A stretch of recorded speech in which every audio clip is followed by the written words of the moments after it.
하나님은 여러분에게 뭘 원하시냐 하면 But then what God wants from you, 하나님 여러분을 위해서 모든 것을 다 준비해 놓고 God prepared everything for you. 여러분의 구원, Your salvation, 여러분의 문제, your problems, 여러분의 슬픔, your 여러분의 sadness, 고통, your 이 suffering. 모든 걸 해결할 수 있는 모든 길을 만들어 놓으셨고 God prepared the whole path for to resolve all of those. 여러분 부족하지만 Even though you are lacking, 연약하지만 even though you are weak, 하나님의 은혜를 입기 위해서 그 앞에 담대히 나오기를 바라신다. but God wants us to come boldly before God to receive His mercy.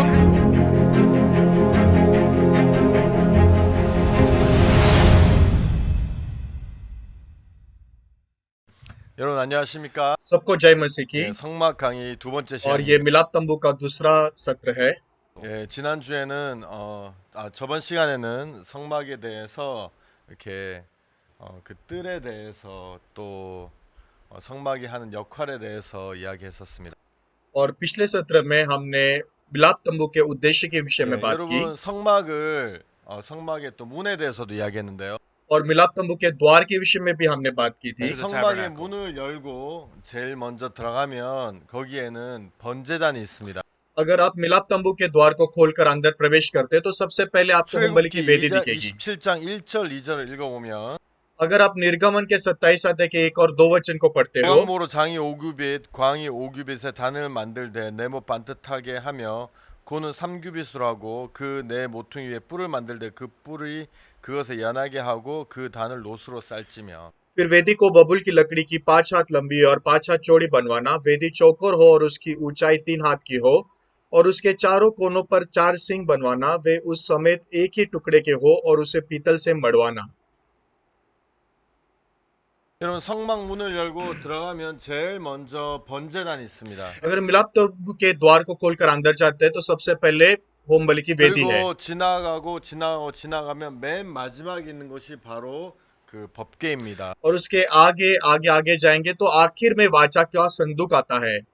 법궤는 지성소에 있는데요. वाचा का संदूक परम पवित्र स्थान में है 그곳에 이제 하나님이 계신다고 하셨습니다. और वहां पर परमेश्वर की उपस्थिति होती है। 여러분 성막에 들어가서 하나님 앞으로 나아가기 위해서 가는 길에 가장 처음에 있는 곳이 번제단인데요. मिलाप तंबू के अंदर प्रवेश करने के बाद परमेश्वर के सामने खड़े रहने के मार्ग में सबसे पहले होम बलि की वेदी आती है। 번제단에서 무슨 일을 하냐면 우리의 죄를 씻는 일을 합니다. तो होम बलि की वेदी में क्या काम किया जाता है? हमारे पापों को धोने का काम किया 성경에서 읽은 जाता है। 것처럼 तो जैसे हमने बाइबल में पढ़ा 번제단은 가로가 5규빗, 세로가 5규빗, 그리고 높이가 3규빗입니다. होम बलि की वेदी की चौड़ाई 5 हाथ, लंबाई 5 हाथ और उसकी ऊंचाई 3 हाथ की होती है। 그리고 번제단은 그 시티무드로 만들고요, और 조각목으로 फिर इस 만들고요. होम बलि की वेदी को बबुल की लकड़ी से बनाया जाता है 조각목을 이제 노스로 이게 싸게 됩니다. और फिर उसके ऊपर उसे पीतल से 그리고 मढ़वाया 번제단 जाता है। 사면 끝에 이제 뿔을 이렇게 만들게 됩니다. और होम बलि की वेदी के चारों कोनों में सिंग बनाए जाते हैं 그리고 그 뿔도 역시 이 노스로 같이 싸게 되는데요. और फिर उन सिंगों को भी पीतल से मढ़वाया जाता 여러분에게 है। 오늘 번제단에 대해서 또 번제단에서 어떤 일을 하는지에 대해서 좀 이야기해보고 तो 싶습니다. आज मैं आपके साथ में होम बलि की वेदी के विषय में और उसका काम क्या है 먼저 उसके विषय 말씀드린 में बात करूंगा। 것처럼 하나님 앞에 나아가기 위해서는 और जैसे मैंने बात की कि परमेश्वर के सामने 가장 जाने के लिए 중요한 것은 우리의 죄를 씻는 것입니다. सबसे महत्वपूर्ण बात है हमारे पापों को धोना।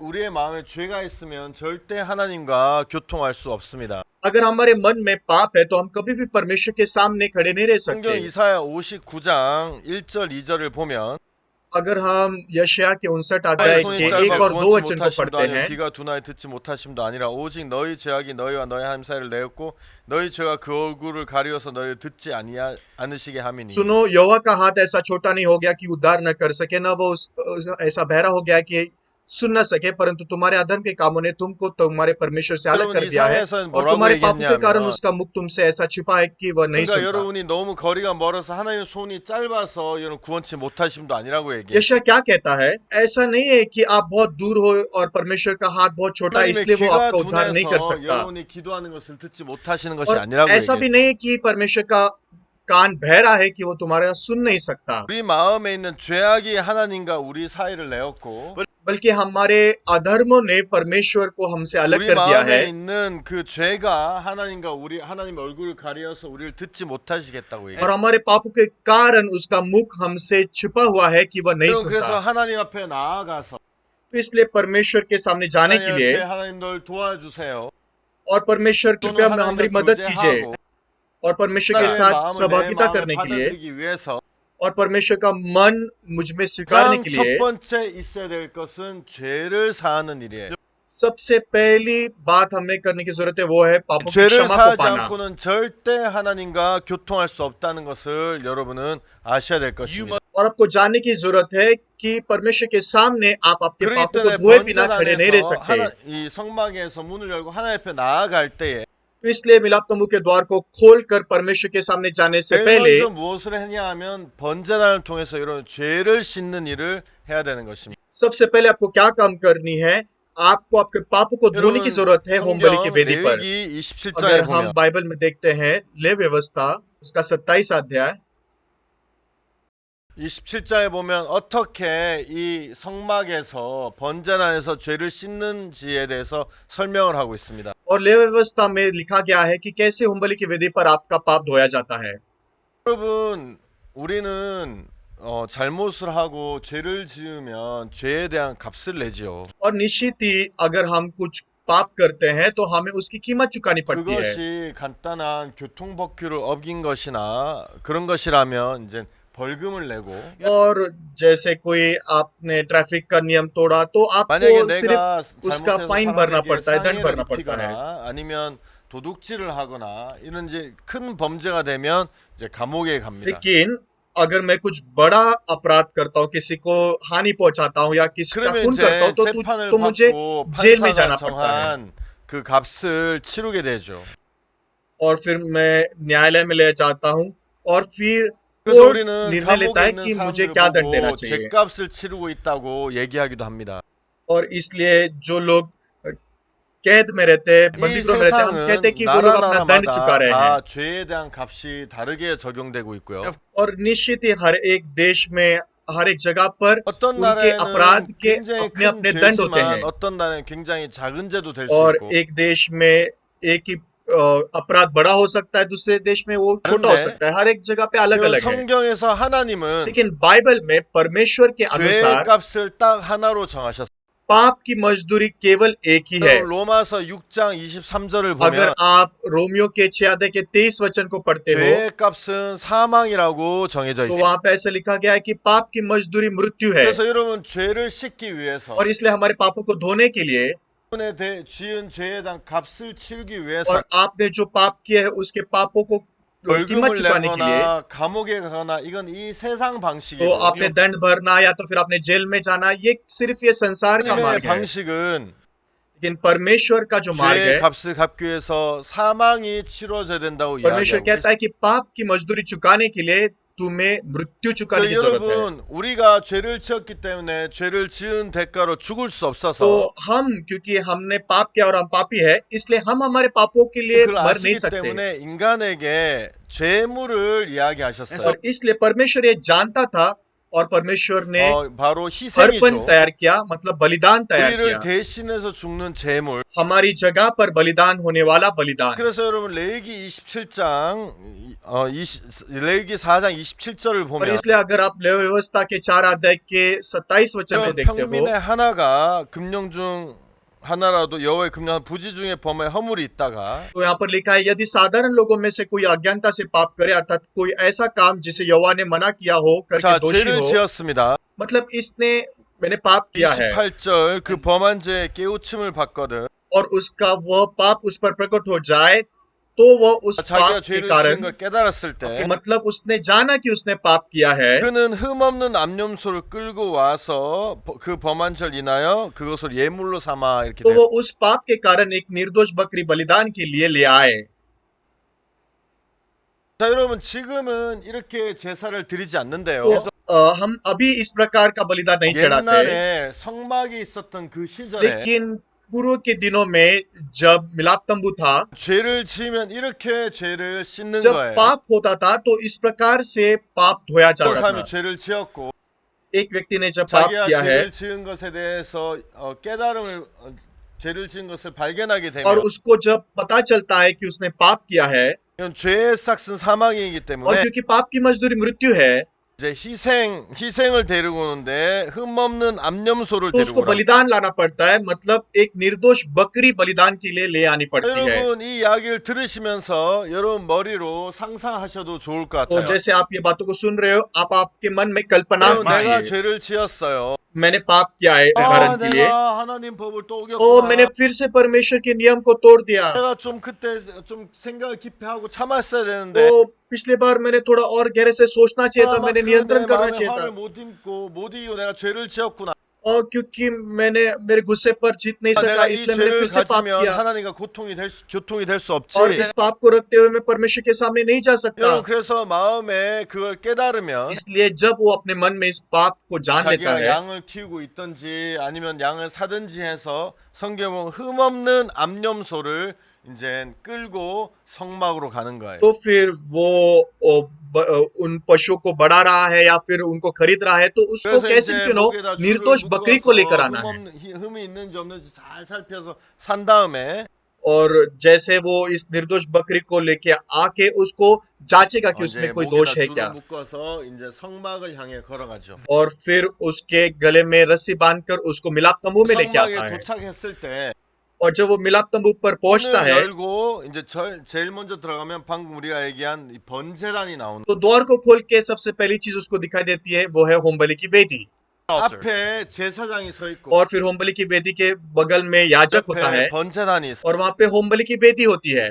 제사장님 제가 이렇게 죄를 ओ 범했습니다. याजक, मैंने इस प्रकार का पाप किया है, 하나님 앞에 죄를 씻기 위해서 이 양을 암염소를 가지고 और इसलिए मेरे 왔습니다. पापों को परमेश्वर के सामने धोने के लिए मैंने ये निर्दोष बकरी को लाया है। 자 그러면 성경에 이제 그다음 29절에 뭐라고 돼 있냐 उसके 하면 बाद बाइबल में 29 वचन में क्या लिखा गया है, 죄를 지었고 उसने पाप किया, 내가 지은 걸 발견하고 वो पाप उस पर प्रकट हो गया, 생각으로 이 암염소를 가지고 और उस पाप के कारण उसने एक निर्दोष बकरी बलिदान करने के लिए लाया है। 그 머리에는 그 성막 안에 그 번제단과 제사장과 암염소를 가져온 사람 이렇게를 상상해 보시면 तो 좋겠어요. आप कल्पना कीजिए कि ये मनुष्य बकरी को लेकर आया है और वहां पर होमबलि की वेदी है और याजक 그래서 बगल 이제 में खड़ा है। 이 제사장이 तो अब ये याजक जो है, 이제 그 죄를 지은 사람에게 그 암염소에게 안수를 하게 वो 하죠. इस व्यक्ति को कहता है जिसने पाप किया है कि तुम अपने हाथों को इस बकरी के सिर पर 29절 रखो। 속죄제 희생의 머리에 안수하고 그 희생을 번제소에서 잡을 29 वचन, और वह अपना हाथ पाप बलि पशु के सिर पर रखे और होम बलि के स्थान पर पाप बलि पशु का 자, बलिदान 그래서 करे। 이 사람이 이제 자기가 죄를 지었는데 तो इस व्यक्ति ने पाप किया है,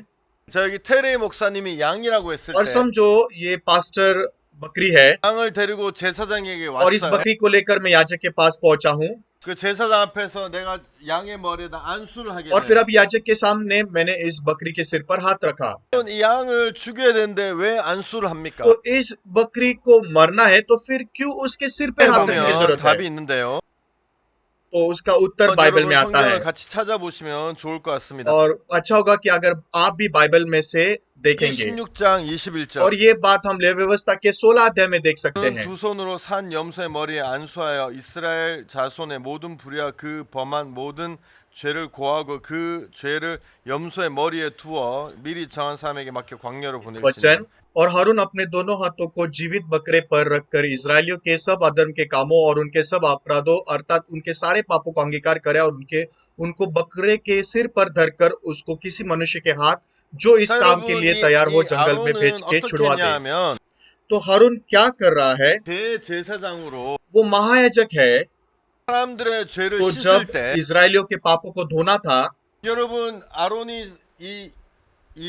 그 제물의 머리에 तो 안수를 जैसे 하면서 वो उस बलिदान के सिर पर हाथ 레위기 रखता है, 16장에 있는 말씀처럼 이 죄를 이 제물의 तो 머리에 जैसे 두는 वहां पर लिखा गया है 16 अध्याय में कि उनके पाप उस बलिदान के ऊपर चले 여러분 जाते हैं। 쉽게 생각하면 आप इसके विषय में अगर आसानी से 죄의 सोचते हैं, 삭은 사망인데 पाप की मजदूरी मृत्यु है, 내 죄를 위해서 तो 내가 मेरे 죽어야 पापों 되는 के 거야. लिए मुझे मरना होता है।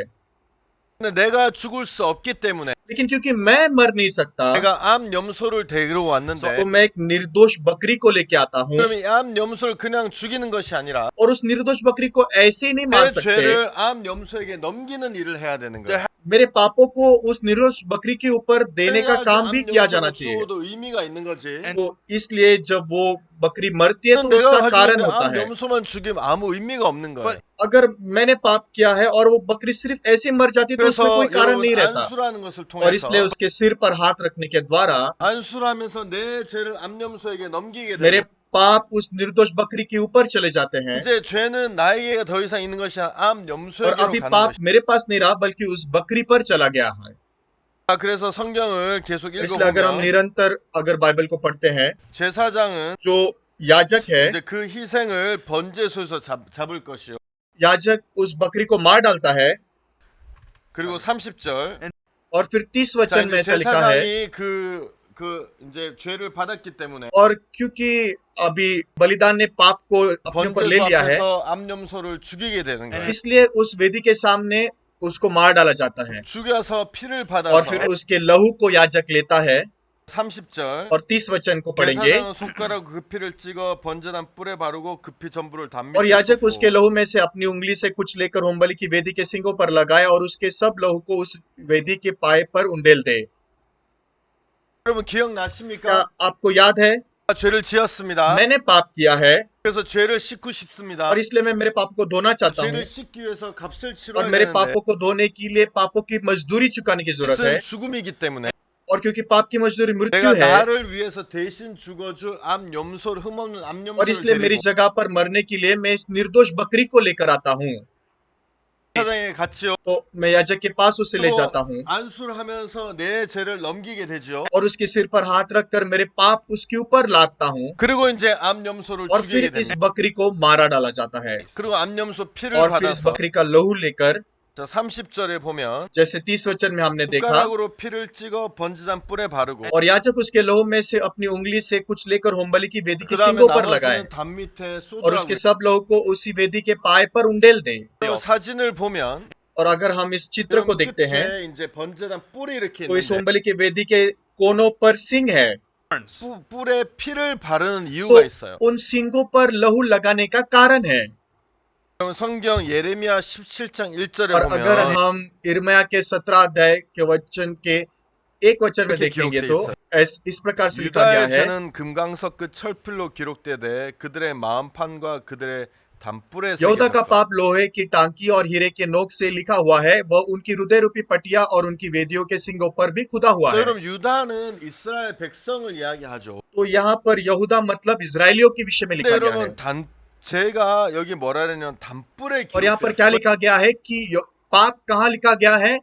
वेदी के सिंगों पर। 금강석 그 철필로 기록되었는데 और ऐसा लिखा गया है कि वो लोहे की टाकी और हीरे की 번제단 नोक से लिखा हुआ 뿔에 है, 죄들이 기록되어 있는 거. और ये वेदी के सिंगों पर आपके पाप लिखे हुए हैं। 살인, व्यभिचार, खून, 거짓말, 도둑질, 미움 चोर, चोरी, झूठ बोलना, नफरत 모든 करना, 죄가 담뿔에 기록되어 सब 있는데 पाप उन वेदी के सिंगों पर लिखे हुए हैं। 여러분 담뿔을 보면 और जब आप वेदी के सिंगों को देखते हो, 이제 거기 죄가 있죠. वहां पर आपके पाप लिखे हुए 거기다가 हैं, 이제 제사장이 피를 तो 바르는 वहां पर याजक लहू को लगा देता है। 거예요. 여러분 내가 담뿔을 봤을 तो 때 जब मैं उस वेदी के सिंगों पर अभी देखता हूँ, 무엇이 이제 보이겠습니까? क्या मुझे दिखाई देता है? 물론 이거는 그 금강석 그 철필로 기록되어 있어서 이제 이게 새겨져 있기 때문에 और क्योंकि वो लोहे की टाकी और हीरे के नोक से लिखा गया है, इसलिए वो 그래서 이제 मजबूती से 여기가 लिखा गया है, 이렇게 칼브돼 있죠. 새겨져 있죠. और ऐसा लिखा है कि वो खोद कर लिखा हुआ है, खुदा हुआ है। 보이진 않겠지만 और निश्चित ही अगर आप लहू लगाओगे तो आप उसको दिखाई नहीं देगा, ऐसा नहीं है। 여러분 그것도 보이지만 또한 뭐가 보이냐 거기 위에 발려져 있는 피가 और 보이는 निश्चित 거예요. ही आपको दिखाई देता है, लेकिन उसके ऊपर आपको लहू दिखाई देता है जो लगाया हुआ है। 여러분 혹시 और शायद से 코스코에서 आप कभी 쇼핑해 보신 적 있습니까? शॉपिंग मॉल में शॉपिंग करने के लिए गए हैं, 저는 개인적으로 코스코를 굉장히 좋아합니다. और सच मुझे शॉपिंग मॉल में जाके शॉपिंग करना बहुत 저는 पसंद 제가 है। 옛날에 미국에 공부하러 왔었는데 और बहुत लंबे समय पहले जब मैं अमेरिका में 차가 शुरुआत 없어서 में पढ़ाई 이제 करने 내 के लिए आया 마음대로 था, 다닐 수 없었어요. मेरे पास में खुद की गाड़ी नहीं 우리 थी 교회에서 이제 코스코에 물건을 사러 가면 물건을 많이 사기 때문에 이제 저를 데리고 갔어요. तो जब भी मैं शॉपिंग मॉल में जाता था मैं चर्च में बहुत 그래서 सारे 이제 सामान 코스코 가면 खरीदता 저는 था 되게 좋았어요. तो जब भी मैं शॉपिंग मॉल में जाता था मुझे 그냥 बहुत मजा आता था 학교 집만 가다가 이렇게 밖으로 나간다는 것 때문에 좋았고 और क्योंकि मैं सिर्फ स्कूल में जाके चर्च में ऐसे ही क्या करता था 물건들도 इसलिए 많고 가격도 싸고 और शॉपिंग मॉल में जाते हैं तो वहां पर बहुत सारी चीजें होते हैं बहुत सस्ती चीजें भी मिलती 특히 है 거기 피자도 싸고 맛있고 और फिर वहां पर पिज्जा भी बहुत ही सस्ता मिलता है और बहुत स्वादिष्ट होता है 지금도 되게 싸죠.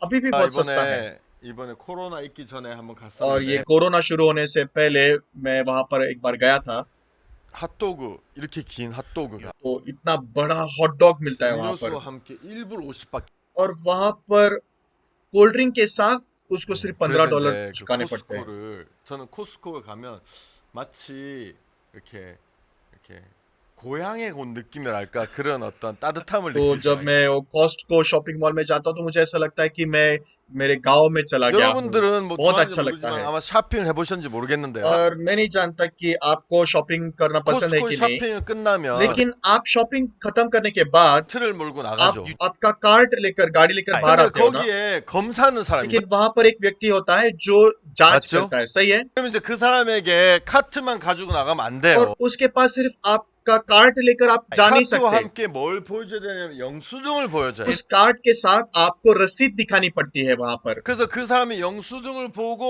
확인을 한 다음에 영수 체크를 해줘야 तो फिर 나가는 거예요. उस रसीद को देखता है जांचता है और उसके बाद में उसको चेक करके फिर 그냥 भेजता है 물건만 가지고 나가면 도둑질이죠. क्यों क्योंकि आप ऐसे अगर सामान लेकर बाहर निकलोगे तो फिर आप 근데 चोर हो 돈을 냈는데 लेकिन अगर आप 돈을 पैसे 냈다는 चुकाए हैं तो 증거가 바로 영수증인 और 거예요. आपने वो पैसे चुकाने का 그래서 सबूत वो 물건과 रसीद है 영수증을 같이 나가면 아무런 죄가 아니에요. लेकिन वो रसीद लेकर आप अगर जाते हो तो फिर वो 그런데 अपराध नहीं 영수증 है पाप 없이 नहीं है 물건만 가져가 나가면 문제가 लेकिन 돼요. अगर आपके पास रसीद नहीं है और ऐसे आप चीजें लेकर बाहर जा रहे हो तो 이 फिर वो चोरी 피는 है 마치 뭐와 같으냐면 तो फिर ये लहू क्या बताता है 영수증과 같은 거예요. ये एक रसीद के समान है 무슨 피가 영수증이에요? क्या लहू किस प्रकार का रसीद है 이 피는 우리 생명에 대한 सच में 영수증이에요. लहू हमारी आत्मा का रसीद है 그럼 레위기 17장 11절에 अगर आप 보면 लेवी व्यवस्था के 17 अध्याय के 11 वचन को देखते हो 새 생명이 피에 있으므로 내가 이 피를 너에게 주어 단에 뿌려 너의 생명을 위하여 속하게 하였나니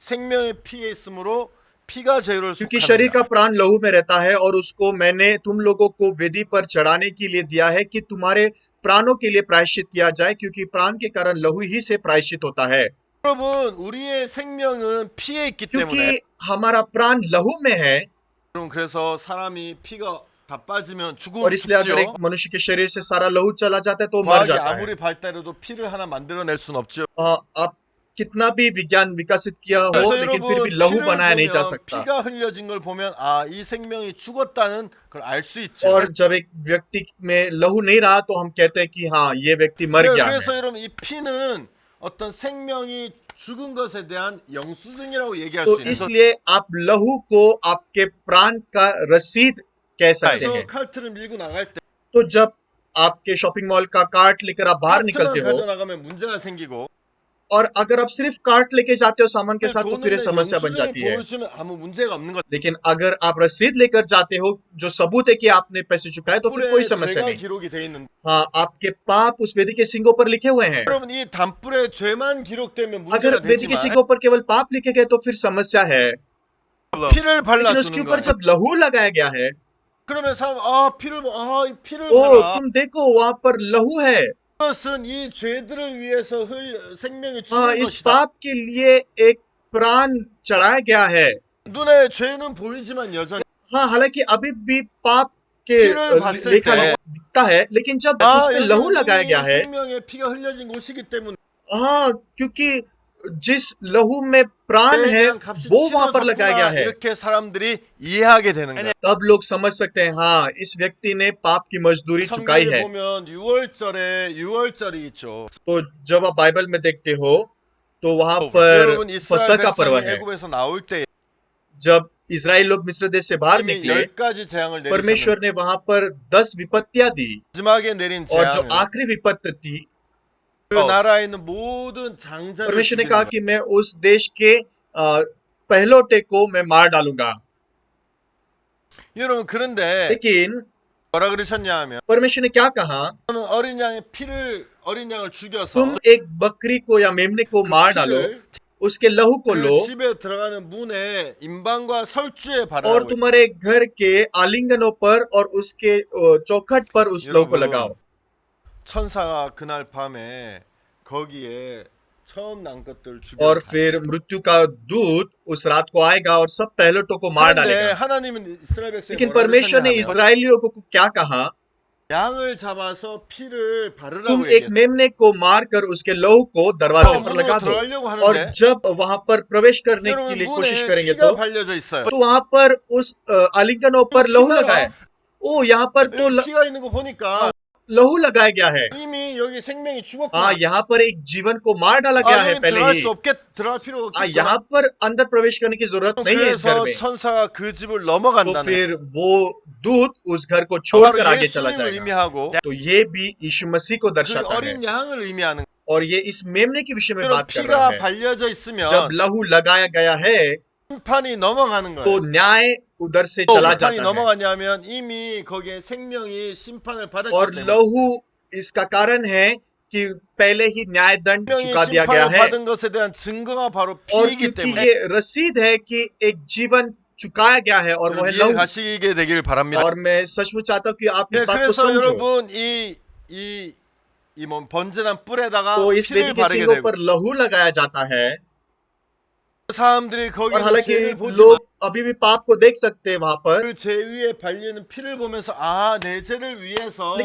생명이 लेकिन उस 죽었구나 पाप 피가 के ऊपर जब 흘려졌구나 लहू लगाया गया, हाँ मेरे पापों के लिए एक जीवन मरा है, उसने लहू को बहाया है, Life has उसकी been paid. चुकाई गई है। 마음에서 자유함과 담대함을 और उस 얻게 समय 됩니다. आप आपके मन में स्वतंत्रता को पाकर आप विश्राम पा सकते 그리고 हो। 이제 제사장은 나머지 피는 तो फिर 바닥에 याजक 뿌리고 बाकी का लहू लेकर उसके पायथे पर उंडेल देता 그리고 है 그 희생의 और 기름을 फिर उसके 취해서 चर्बी को निकालता है 안위에 불사르면 그 सामने 죄가 씻어진다고 31절에서 और फिर 기록하고 31 वचन में लिखा गया है कि वहां पर उसके चर्बी और उस बलिदान को होम बलि पर अर्पण करता है।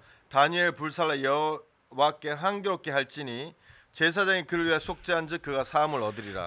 और वो उसकी सब चर्बी को मेल बलि पशु की चर्बी के समान अलग करे, तब याजक उसको वेदी पर यहोवा के निमित्त सुखदायक सुगंध के लिए जलाए और इस प्रकार याजक उसके 여러분 लिए 그렇게 प्रायश्चित करे, 해서 तब 이 उसको 사람들의 क्षमा 죄를 मिलेगी। 씻는 거예요. तो ये वो तरीका है जिससे पाप की कीमत 어떤 चुकाई 사람이 जाती है। 죄를 지었을 때 और एक व्यक्ति जब पाप करता है 하나님과 내 마음에 죄로 말미암아 담이 생기게 되었어. और अभी परमेश्वर मेरे बीच में पाप के कारण दीवार बन चुकी है, 그가 제일 먼저 성막에 들어가면 번제단을 और इसलिए 만나고 जब आप मिलाप तंबू में प्रवेश करते हैं सबसे पहले आपको होम बलि की वेदी मिलती है 번제단에서 내 죄를 और 씻는 उस होम बलि 거예요. की वेदी पर आपके पाप धोए जाते हैं। 여러분 이것은 성경에서 और 이야기하기를 ये बात जो बाइबल हमें बताती है, 이 제사나 성막은 तो ये मिलाप तंबू और ये जगह जहाँ पर आपके पाप 예수님을 धोए जाते 나타내기 हैं, 위한 그림자라고 얘기해요. ये सब यीशु मसीह का चित्र है। 예수님이 이 땅에 오시는데 यीशु मसीह संसार में आया 여러분 예수님을 나타내는 और 그림자예요. ये सब कुछ यीशु मसीह को प्रकट करने 너희 का 만약에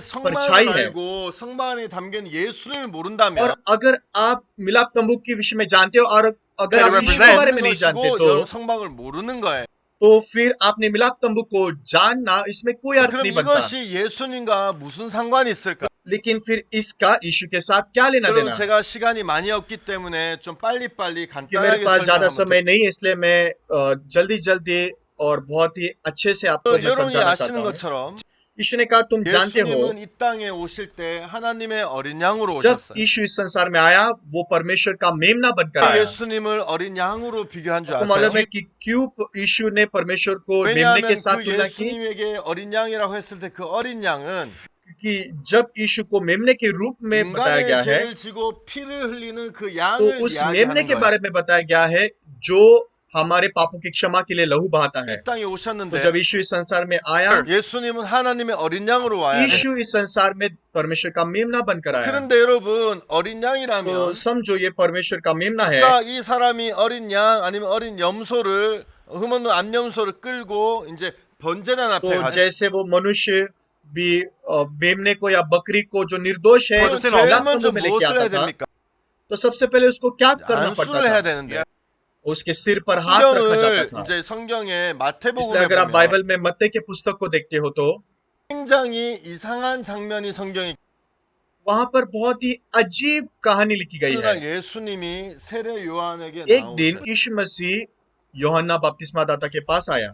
세례 요한이 उस 깜짝 समय यूहन्ना 놀랐어. बपतिस्मा दाता बहुत आश्चर्यचकित हो गया। 예수님, 내가 당신에게 세례를 받아야 되는데 यीशु, मैंने तेरे हाथ से बपतिस्मा पाना चाहिए, 어떻게 당신이 나에게 세례를 받으시기 위해서 나오십니까? तू मेरे हाथ से बपतिस्मा पाने के लिए क्यों आया है? 예수님은 하나님과 동등되시고 क्योंकि हम देख सकते हैं कि यीशु तो परमेश्वर है 인간을 지은 창조주고 और वो निर्माण करता है जिसने मनुष्य को और इस दुनिया को 우리는 बनाया। 하나님이 창조된 하나님 말미암아 창조된 사람들인데 और हम मनुष्य जो परमेश्वर के द्वारा निर्माणकर्ता के द्वारा बनाए गए हैं। 어떻게 창조주가 और कैसे एक निर्माणकर्ता 피조물에게 세례를 받을 수 있습니까? निर्मित से बपतिस्मा पा सकता है? 그 말이 되는 것이 ये तो 아니죠. कोई अर्थ बनता ही नहीं।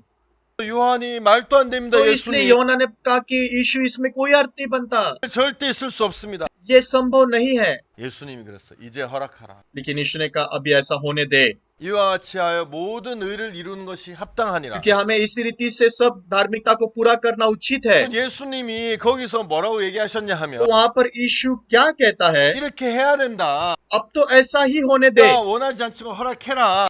हालांकि तुम नहीं चाहते लेकिन 왜냐하면 फिर भी 이렇게 ऐसा होने दे, 해야지만 모든 의를 이룰 수 있다. क्योंकि हमें इसी रीति से सब धार्मिकता को पूरा करना 그래서 उचित है। 여러분 세례 요한이 요단강에서 예수님에게 세례를 주게 됩니다. तो इसलिए उस समय में यूहन्ना बपतिस्मा दाता ने यरदन नदी पर 그럼 यीशु 세례 को बपतिस्मा दिया। 세례 요한 아버지가 제사장이었는데 तो यूहन्ना का पिताजी भी याजक था। 옛날에 이스라엘 시대 때 많은 백성의 죄를 씻기 위해서는 तो बहुत लंबे समय पहले इजराइल लोगों के बहुत 그들이 सारे 다 पापों को धोने के 안수할 수 लिए 없어 대표자인 제사장이 안수를 한 것처럼 सब लोग तो हाथ नहीं रख सकते बलिदान के ऊपर, इसलिए याजक प्रतिनिधि बनकर 예수님에게 वो 세례 हाथ 요한이 रखता था। 안수를 하면서 और जब यूहन्ना बपतिस्मा दाता ने यीशु मसीह 어떤 के 일이 सिर पर हाथ रख 벌어졌냐면 बपतिस्मा 인류의 देने के लिए, 모든 죄가 예수님에게로 넘어가는 일이 생기게 तो उस समय क्या हुआ कि पूरी जगत का पाप उस समय यीशु 그리고 मसीह के ऊपर चला 예수님이 गया।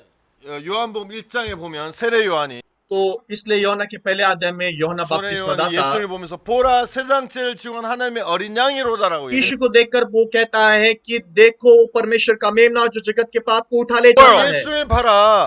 हे उस यीशु को देखो, 예수님이 세상죄를 지고 하고 있다. यीशु जगत के पाप को उठा ले जा रहा है। 근데 예수님 세상죄를 지고 한다 이렇게 얘기하지 않고 लेकिन वो ऐसा नहीं कह रहा है कि और ये सिर्फ यहूदा 세상죄를 के 지고 पापों को 하고 लेके 있는 जा रहा है 하나님의 करके, 어린 양이라고 얘기한다.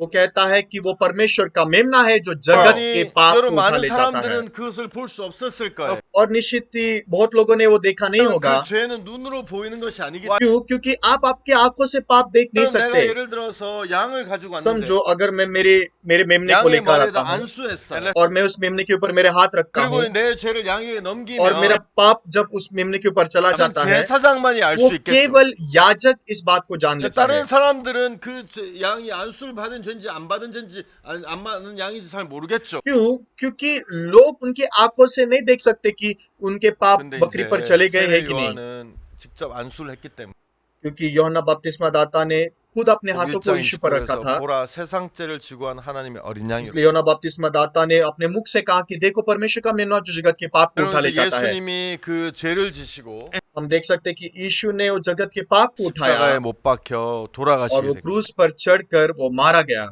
사실 이 번제단에서 양의 기름이 तो 살라지고 असलियत में जैसे होमबलि की वेदी पर आपको ये बलिदान 피가 को चढ़ाना 발려지고 पड़ता है, अर्पण 피가 करना पड़ता 뿌려지는 है, 것을 और उसके लहू को आप वेदी के 이 सींगों 죄를 पर लगा 위해서 देते हो, 십자가에 못 박혀 돌아가신 예수님을 나타내는 और वो सचमुच में यीशु मसीह को प्रकट करता है जो हमारे पापों के लिए क्रूस पर 여러분 चढ़ाया 잘 गया। 기억하시게 되길. मैं आशा करता हूँ कि आप ये स्मरण 여러분 रखो। 아까 읽었던 레위기 4장 27장에 और 보면 अगर आप वापस लौटेंगे लेवी व्यवस्था के चौथे अध्याय में जो हमने पढ़ा, 31절에 이런 말이 있어요. तो 31 वचन में इस प्रकार से लिखा गया है 제사장이 그를 위하여 속죄한즉 그가 사함을 और कहा गया है, और इस प्रकार याजक उसके लिए प्रायश्चित करे तब उसे क्षमा मिलेगी। 여러분 이 사람이 양을 데리고 와서 तो ये व्यक्ति मेमना लेकर आता है, 안수를 하고 और उसके सिर पर 양을 हाथ रखता है, 죽이고 उसको मार डालता है 그다음에 그 양의 और फिर 기름을 태우고 उसको उसके चर्बी को 그 उस 양의 पर 피를 जलाता है 번제단 뿔에 바르게 और उसका लहू उस वेदी के सिंगों पर लगाया जाता है। 이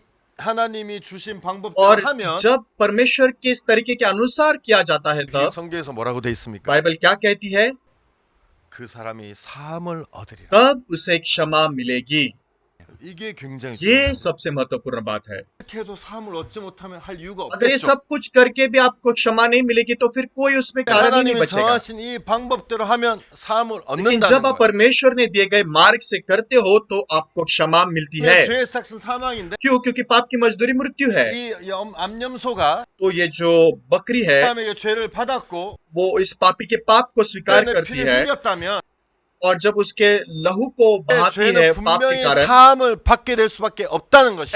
तो इस प्रकार से कहा गया है कि वो व्यक्ति क्षमा किया ही जाएगा।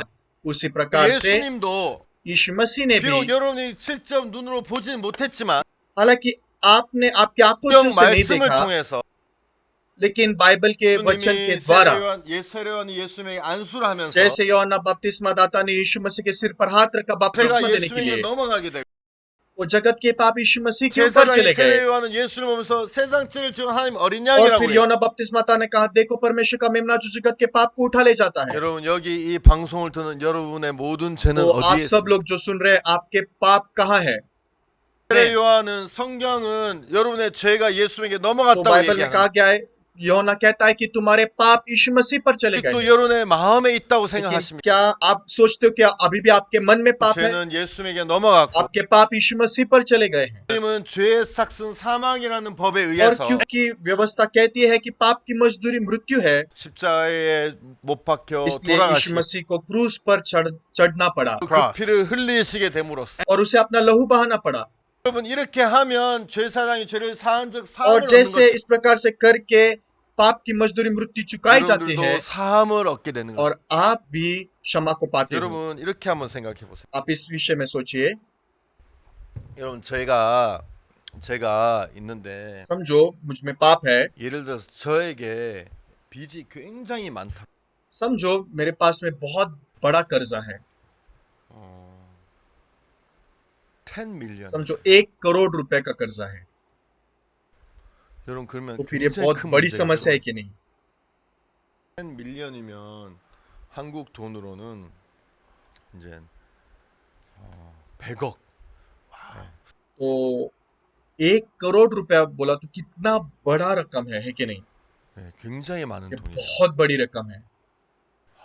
근데 लेकिन 여러분 저는 걱정하지 않는 거예요. मैं चिंतित नहीं हूँ। 왜냐하면 कारण क्या है? 내 은행에 कि मेरे बैंक में, 1 빌리언 달러 समझो मेरे पास 10 करोड़ रुपए 실제로 है। 없습니다. असलियत में मेरे 실제로 पास 그럼 इतने 부자가 पैसे नहीं 아닙니다. है, मैं इतना अमीर नहीं हूँ। सिर्फ 들어서- उदाहरण के लिए मैं आपको बता रहा हूँ।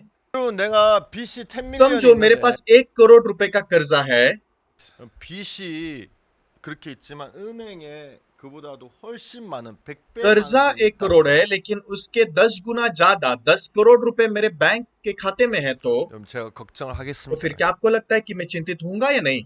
걱정 안 하죠. मैं बिल्कुल भी चिंता नहीं करूंगा। 전화해서 돈 보내세요. 이러면 한순간에 빚이 और 끝나기 सिर्फ मैं बैंक को बोलूंगा कि पैसे चुका दो और फिर उसी समय में मेरा कर्जा खत्म। 빚이 크다면 걱정하겠지만 और निश्चित ही अगर आपका कर्जा बड़ा है तो आप चिंता 은행에 करते 있는 हो, 돈이 여러분 마음에 더 크다면 여러분이 걱정할 लेकिन 필요가 없겠죠. अगर आपके बैंक के खाते में जो पैसे हैं वो आपके कर्जे के पैसे 여러분, ज्यादा है तो 예를 फिर आपको 들어서 चिंता करने की 저에게 जरूरत नहीं। 1000불의 빚이 있다고 해보세요. समझो मेरे पास में 10 लाख रुपए का 10 कर्जा है 밀리언에 비하면 진짜 작은 돈이죠. और वो बहुत ही कम है 1 करोड़ की 작은 तुलना 돈이 में। 아니지만 10 밀리언에 비하면 굉장히 작은 돈이에요. निश्चित ही 10 लाख रुपए भी छोटे रकम नहीं, लेकिन 1 करोड़ की तुलना में छोटी है। 은행에 내가 लेकिन समझो 아무것도 मेरे 없다면 खाते में 0 रुपए है, 0 है, 저는 엄청나게 तो फिर वो मेरे लिए 엄청나게 बहुत 힘들 बड़ी 거예요. समस्या बन जाएगी, बहुत बड़ी चिंता बन जाएगी। तो आप समझ पा रहे हो मैं 무슨 क्या 말인지 कह रहा हूँ? 이해가십니까? 여러분 내가 얼마나 큰 빚을 가지고 있는 게 중요한 게 아니라 मैं कितना बड़ा कर्जा उठाकर जी रहा हूँ 내가 ये 이 महत्वपूर्ण 빚을 नहीं है, 얼마나 갚을 능력이 있는지가 훨씬 중요해요. लेकिन ये कर्जा चुकाने की मेरी क्षमता कितनी है वो 내가 महत्वपूर्ण 아무리 है। 빚이 많아도 मेरा कर्जा कितना भी बड़ा क्यों ना हो, 빚을 갚을 수 있는 훨씬 더 큰 능력이 लेकिन 있다면 उस कर्ज को चुकाने के लिए और बड़ी शक्ति और क्षमता मेरे पास है 저는 걱정하지 않을 तो 것이고 फिर मैं कभी भी चिंता नहीं करूंगा। 또 나는 오늘 여러분에게 여러분 죄를 막 지어도 된다고 얘기하는 게 아니에요. तो आज मैं आपको ये नहीं कह रहा हूँ कि आप पाप करोगे तो भी 여러분 चलेगा, 마음에 무엇이 큽니까? लेकिन आपके मन में बड़ा क्या 여러분이 है, 지은 죄가 더 큽니까?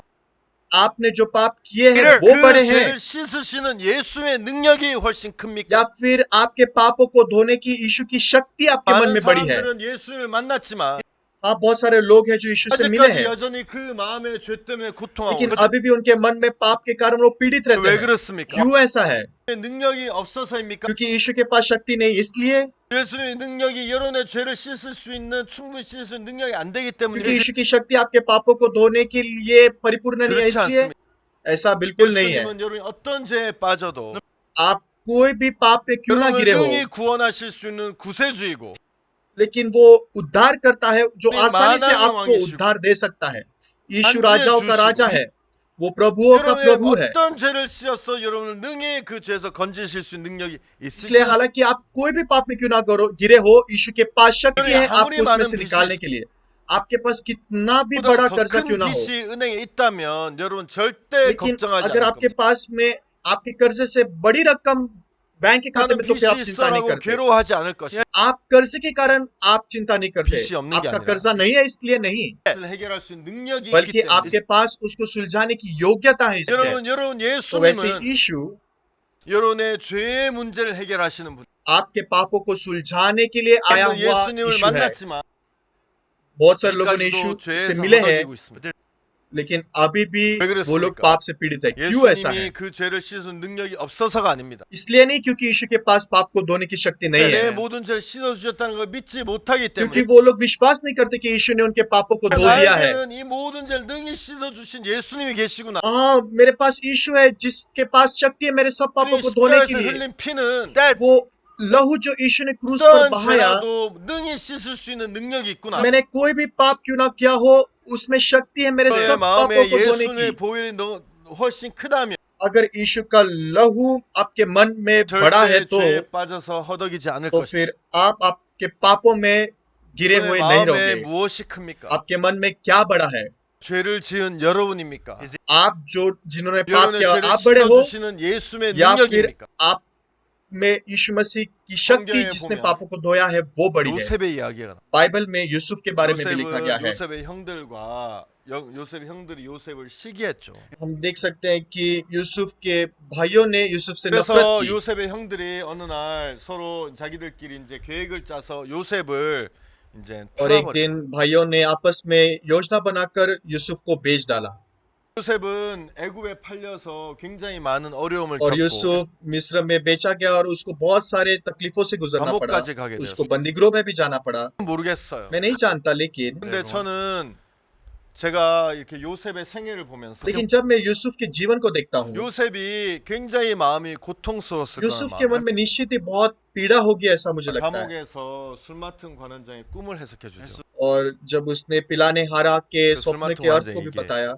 उससे कहा, 여기에 올만한 일을 한 사람이 하지 않았다. मैं कैसा व्यक्ति हूँ जिसने कोई दोष करके यहाँ पर नहीं हूँ, 아이, मुझे बहुत ही 당신 나가서 गलत 잘 लग रहा 되면 है, इसलिए अगर तुम यहाँ से बाहर जाओगे तो तुम 기억해서 이곳에서 빼주세요. मुझे स्मरण रखना और मुझे यहाँ से बाहर 그런 निकालना। 장면이 나옵니다.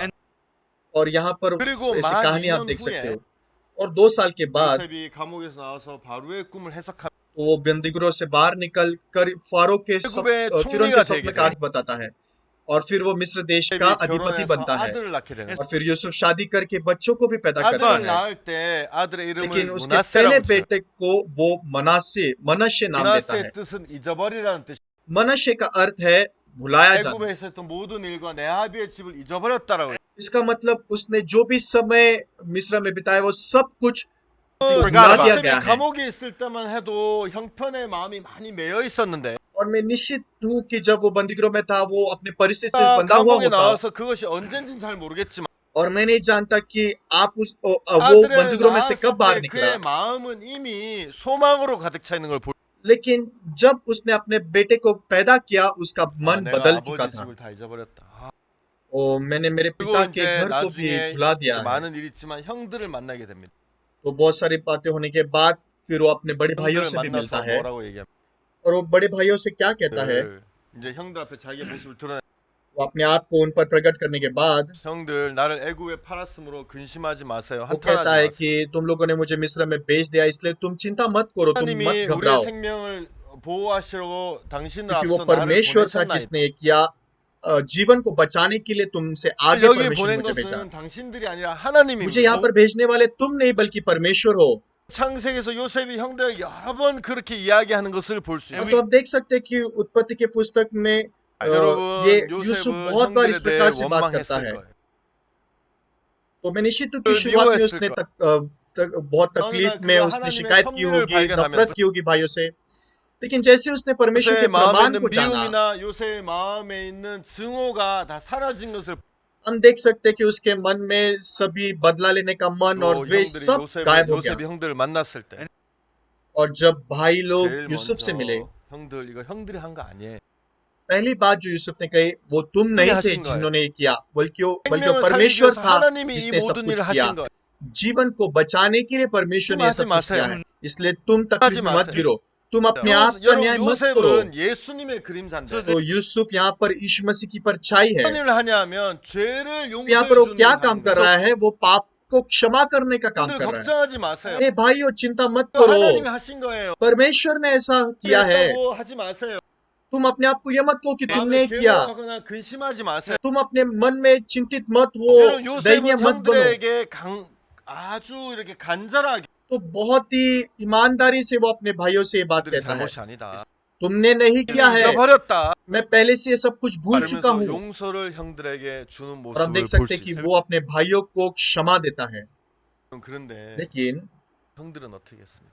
भाइयों ने क्या किया 여러분 예를 들어서 이 테리 उदाहरण 목사님, के लिए समझो यहाँ पर पास्टर टेरी है 테리 목사님에게 잘못을 했어. 시계를 잊어버렸어. समझो मैंने पास्टर टेरी के घड़ी को खो दिया 그럼 테리 목사님 굉장히 그거 우리 아버지가 물려주신 건데. पास्टर टेरी बोलेंगे ये वो घड़ी थी जो मेरे पिताजी ने मुझे दी थी 테리 목사님 미안해요. 내가 잠깐 하고 한다는 거 어디 하는지 까먹어 क्या तो 잊어버렸어요. मुझे माफ कर दो असलियत में मैं सिर्फ थोड़े समय के लिए पहना था लेकिन अभी मैंने खो दिया मुझे मालूम नहीं कहाँ चला गया 살 수도 없고 구할 수도 없고. लेकिन वो घड़ी इतनी मूल्यवान है कि 내가 मैं 시계 दूसरी 잊어버렸다고 खरीद 저를 नहीं 뭐 सकता 죽이겠어요 어떻게? लेकिन वो मुझे मार डालेंगे क्या होगा मैंने जो गलती की उसके 그 लिए 테리 목사님 생각 아이고 알았어요. मैं वो 내 कहता है 좀 ठीक है जाने दो भूल दो 고마워요. मैं कहता ओह धन्यवाद 여러분 테리 목사님에게 내가 잘못을 तो 했는데 मैंने पास्टर टेरी से कुछ गलत किया है 테리 목사님 용서해 주면 용서가 लेकिन 됩니까? अगर पास्टर टेरी मुझे क्षमा करते तो फिर क्षमा मिलती है कि नहीं 되죠. हाँ क्षमा मिल जाती है ना 한 사람의 용서를 받아야 될 필요 없고 मुझे किसी और से क्षमा पाने 테리 की 목사님 जरूरत 날 नहीं है 용서해 주면 용서가 되는 거. अगर पास्टर टेरी मुझे क्षमा करते तो मुझे क्षमा 반대로 मिल जाती है 요셉의 लेकिन 얘기를 अगर 들어보면 विपरीत रूप से अगर आप यूसुफ की कहानी को देखते 요셉 हो 형들이 요셉을 팔았는데 हाँ यूसुफ के भाई थे जिन्होंने यूसुफ को बेच डाला 형들이 요셉이 용서하면 용서가 लेकिन 되겠습니까? फिर यूसुफ अगर क्षमा करता है तो फिर क्षमा हो चुकी है 용서가 되죠. तो फिर वो क्षमा पाए हैं 맞습니까? मैं सही हूँ कि नहीं 자 그런데 लेकिन 문제는 뭐냐? समस्या क्या है 요셉은 형들을 만나면서도 계속해서 그 일은 하나님이 하신 것이고 형들이 한 것이 아니고 나는 그 일에 대해서 다 잊어버렸다고 तो यूसुफ निरंतर कह रहा है कि वो तुम नहीं थे परमेश्वर ने किया मैंने पहले से ये भूल चुका हूँ मैंने तुम्हें क्षमा कर दिया 성경을 है 잘 읽어보면 लेकिन अगर आप बाइबल को नजदीक से 창세기 देखते हो तो 50장에서 아버지가 돌아가시면 हम देख सकते हैं कि उत्पत्ति के 50 अध्याय में जब उनके 형들이 पिताजी गुजर जाते 굉장히 हैं 마음에 두려움을 가져. भाइयों के मन में बहुत डर समा 야 जाता है 우리가 이제 아버지 돌아가셨는데 요셉이 우리에게 행한 모든 악을 갚지 अभी 않겠냐? हमारे पिताजी गुजर चुके हैं तो शायद से क्या यूसुफ हमने किए हुए 형들이 सब 굉장히 चीजों का बदला 두려워해서 नहीं 요셉 लेगा 앞에 나가는 장면이 나와요. तो आप देख सकते हैं कि भाई लोग बहुत डर चुके थे 여러분 भाई के 형들은 यूसुफ के 요셉은 सामने 형들 용서하지 않았습니까? लेकिन क्या यूसुफ ने उनके पापों को क्षमा नहीं किया था 용서했죠. पहले उसने क्षमा कर 왜 दी थी 형들은 तो फिर 두려워하고 क्यों 있어요? यूसुफ के भाई अभी भी डर रहे 용서를 했는데 왜 두려워하고 있습니까? उन्होंने यूसुफ ने उनको क्षमा 왜냐하면 किया फिर भी वो क्यों डर रहे 여러분 उसका 여러분 कारण ये है 마음에 आपके मन में भी 하나님의 마음이 크면 अगर परमेश्वर का मन बड़ा है तो 여러분의 마음이 더 작아지는 거예요. तो फिर आपका मन कम होना 구원이 चाहिए 크면 और अगर उद्धार बड़ा 여러분의 है 마음이 तो 더 크면 अगर यीशु आपके मन में बड़ा है 예수 तो 여러분 도우시고 함께 하신 마음이 크면 और यीशु का मन आपको चलाने के लिए, 문제가 मार्गदर्शन करने के लिए बड़ा है तो 부족함이 आपके जीवन में 와도, कोई भी समस्या क्यों ना आए, 이슈가 आप कितने 와도, भी कमजोरी क्यों ना हो, 와도 हालांकि आपके जीवन में मुश्किल और समस्या भी क्यों ना 얼마든지 आए, 이겨낼 수 있는 거예요. आप उन सब चीजों पर जीत सकते 아 हो। 맞아 난 죄가 있지만 हाँ, ये सही है कि मैंने पाप किया, 예수님이 다 लेकिन यीशु ने 씻어주셨지. सब कुछ धो दिया है, 그래서 여러분은 그 안에서 이런 자유를 तो 누릴 수 उसके 있어요. अंदर आप स्वतंत्र हो सकते हो। 근데 형들은 लेकिन भाई लोग, 자기들이 잘못한 것이 हाँ, 있었는데 उन्होंने गलत काम किया है, 요셉이 용서를 했지만 और हालांकि यूसुफ ने उनको 그 क्षमा 마음에 की, 요셉의 용서보다는 자기의 마음이 लेकिन 더 컸어요. यूसुफ के क्षमा से बढ़कर उनके मन में उन्होंने किया हुआ गलत 요셉이 काम बढ़ा 용서를 है। 했지만 तो हालांकि यूसुफ ने उनको क्षमा 자기의 कर दी, 마음은 लेकिन 죄인이라고 얘기해서 वो लोग कह रहे हैं कि अभी भी वो लोग पापी हैं, 여전히 죄 속에서 살아가는 और अभी भी वो लोग पाप में ही जी रहे हैं, 여전히 두려워하고 अभी भी वो लोग डर 요셉 में 날 ही जी 죽이면 रहे हैं। 어떻게 할까? क्या होगा अगर 왜 वो 복수하면 어떻게 हमसे 할까? बदला लेगा, हमको मार डालेगा, तो 잘해야 돼. हमने यूसुफ के साथ अच्छा दुर्योधन बर्ताव करना चाहिए, और वो 왜 डर रहे 그렇게 हैं। 합니까? क्यों ऐसा वो लोग कर रहे हैं? 자기 마음이 더 큰 거예요. क्योंकि उनके मन में उनका मन बड़ा है। 예수님은 십자가에 못 박혀서 모든 죄를 씻었습니다. यीशु ने क्रूस पर चढ़कर हमारे सब पापों को धो दिया है, 죄가 있다는 것은 लेकिन जब आप कहते हो कि 진짜 अभी भी 죄가 आपके 있는 मन में 것이 पाप है, इसलिए नहीं क्योंकि आपके मन 죄를 में पाप 사하신 है, 예수님 마음보다 여러분의 마음이 여러분의 더 크기 때문에. क्योंकि आपका मन यीशु के मन से 예수님이 बड़ा 십자가에 हो 못 चुका 박혀 है, 돌아가시지 इसलिए ऐसा है। 않으셨습니까? यीशु आपके पापों के लिए क्रूस पर नहीं 예수님이 चढ़ा? 여러분 죄를 위해서 피를 क्या 흘리지 यीशु ने आपके 않으셨습니까? पापों के लिए उसका लोन नहीं भाया? 모든 일을 이루시지 क्या 않으셨습니까? यीशु ने उसके सब कामों को पूरा नहीं किया? 일을 완벽하게 하시지 क्या यीशु ने 못하셨습니까? सब कुछ सिद्ध रीति से नहीं किया? 여러분들이 죄가 있어야 되지. आपको कोई कारण नहीं है खुद को पापी कहने के 여러분의 लिए, 마음을 크게 여겨서 लेकिन शैतान आपके मन में आपको 내 बड़ा कर 마음에 देता है, 여러분이 죄가 있다는 그 마음을 और 더 वो 크게 보이. आपके मन को और आपके पाप को बड़ा दिखाता है। 여러분 번제단에 가서 तो जब आप होम बलि के वेदी के पास जाते हो और आप लहू बहाते हो, और जब वो लहू वेदी के सींगों पर लगाया जाता है, और वो जब वो बलिदान जलाया जाता है, 사람은 그가 느낌이 어떻든 죄가 사해지는 거예요. तो जैसे उस व्यक्ति को भी महसूस होता है कि उसके पाप अभी क्षमा हो चुके हैं। 십자가에 죄를 세례론을 받으셨고 हम देख सकते हैं कि यीशु ने यूहन्ना से बाकी बपतिस्मा सबको। पाया और वो क्रूस पर मारा 죄의 गया, 삭은 사망이기 때문에 피를 흘리셨기 और 때문에 क्योंकि पाप की मजदूरी मृत्यु है, इसलिए उसने अपना लहू भी बहाया। 저는 여러분의 죄가 완벽하게 씻어졌다고 이 और 시간 मैं कहना चाहता हूँ 이야기하고 싶습니다. कि यीशु ने आपके सब पाप सिद्ध रीति से 내 धो दिए हैं, 마음보다 예수의 마음을 크게 और मैं 받아들일 आशा 수 있게 करता हूँ 되길 바랍니다. कि आप यीशु का मन आपके मन से भी बड़े रीति से स्वीकार 다음 करोगे। 시간에 또 다른 이야기로 또 और 여러분에게 अगले सत्र 설명을 में 드리도록 하겠습니다. मैं और चीजें समझाऊंगा। धन्यवाद, 감사합니다. धन्यवाद।